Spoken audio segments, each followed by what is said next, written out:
আপনি চিন্তা করবেন না, কারণ ফাইন্না মাআল উসরি ইসরা, indeed with every hardship there is ease. প্রত্যেক কষ্টের পরেই আনন্দ আছে না নাই?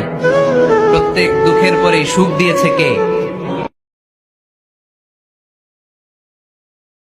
তুমিও জাহান্নামে যাবে। সে বলবে, আল্লাহ কেন? আমি মানুষকে কোরআন শিখিয়েছি, আমি মানুষকে হাদিস শিখিয়েছি, আমার কথা শুনে অনেক নামাজ ধরেছে, আমার কথা শুনে অনেকে দাড়ি রেখেছে, আগে সুদ খেত, আমার কথা শুনে সুদ বন্ধ করেছে,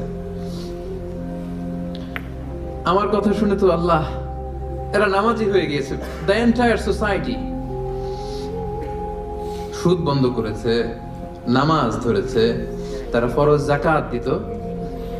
আল্লাহ আমি কেন জাহান্নামে যাব?